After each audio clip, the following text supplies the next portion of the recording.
ते मला काही लक्षात आली नाही। तर माझी लघवी आणि संडास एकदम रुकून गेली होती। तर ते नळीद्वारानं माझी पिसाब होत होती, पण ती पिसाब होत नव्हती।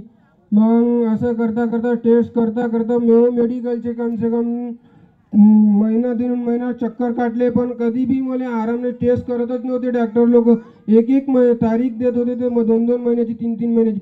मी म्हणलं तारीख तर मरून जाईन मी, असंच म्हणलं तारीख देता देता म्हणलं। तर मग असं करता माझ्या जवाई आहे, जवाईने म्हणजे आपण प्रायव्हेटमध्ये टेस्ट करून पाहू म्हणे। तिथे MRI वगैरे केला, सिटी स्कॅन, तेव्हा मग ते रीढच्या हड्डीमध्ये नस दबली आहे म्हणे। तर मग तिथून आम्ही ना मग जागा हॉस्पिटलच्या समोर तिथे लहान पोराचा दवाखाना आहे, त्याच्या वरतं एक मोठ्या पेशंटला चेक करते। तर तिथं भरती केला, तर तो डॉक्टर म्हणे 1 ते 1.25 लाख रुपये ऑपरेशनचे लागन म्हणते। म्हणलं एवढे पैसे कुठून आणावं बा म्हणलं। तिथून मग सुट्टी काढली, घरी आलो। मग इकून तिकून रिश्तेदाराला बी फोन केला माझ्या पत्नीने। माझी पत्नी एकटी रेल्वेने जायची, रेल्वेने पैसे घेऊन यायचे अंधारात बेअंधारात, पण तिच्यासोबत माझ्या घरासोबत माझ्या घरचा भाऊ वगैरे जात नव्हता, काही नाही। माझा भाऊ, मी म्हणत होतो भावाला का जा, तर माझी भावजो म्हणत होती तिले का असंच कामं करायचे राहायचे का, याच्या त्याच्या मागं धावत राहायचे का म्हणे, आपले कामधंदे नाही करान का म्हणे। तर तशीच माझी पत्नी एकटीच निघत जात होती रात बेरात।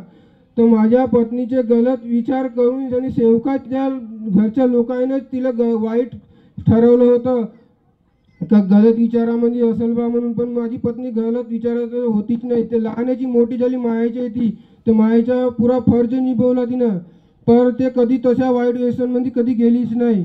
आणि मग असं करता पैसे जमा झाले, तर रामटेकमध्ये ऑपरेशन केलं, 35 ते 30 हजार रुपये ऑपरेशनला घेतले। ऑपरेशन झाल्याच्या नंतर 35,000 ऑपरेशन झालं, दवाई उपचार वगैरे करून शनी असा 1-1.5 लाख रुपये पुरे लागले। तर माझ्या घरी अशी मोहब्बत आली होती का खाण्याची मोहताज होऊन गेलो होतो। 1 गिलास थंजावले तांदूळ मांडतो म्हणलं तर असं काही होतं नाही माझ्या घरी।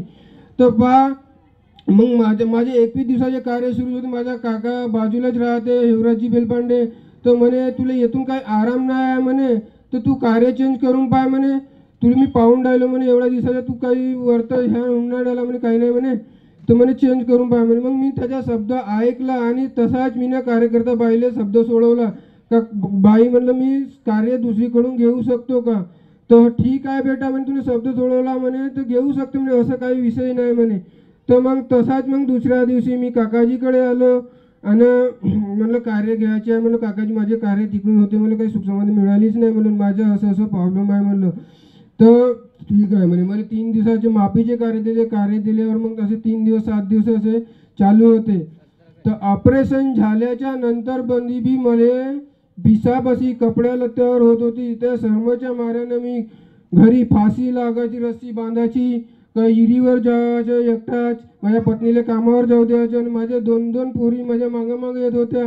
त्या पोरीले पाहून जाणी मी असा लढत भुकत घरी येऊन अजून झोपून जावं, आणि घरी येऊन झोपून जात होतो। आणि मग तसाच अजून दुसऱ्या दिवशी मला तसाच मनातल्या मनात तेच विचार येत होते, मी करीन तर करीन का। माझी म्हणलं घरवाली एक तर 220 रुपये रोजीने कामाला जाते, माझी दवाई पुरी करण का किंवा माझ्या मुलाला चारण का मले चारण बा म्हणून सनी मला तोच विचार, लोकांचे कर्ज कसं काढून बा म्हणून तोच विचार होता। आणि तसाच मग पहिल्या लॉकडाऊनमध्येच मी हा गट नंबर 4 मध्ये जुळलो।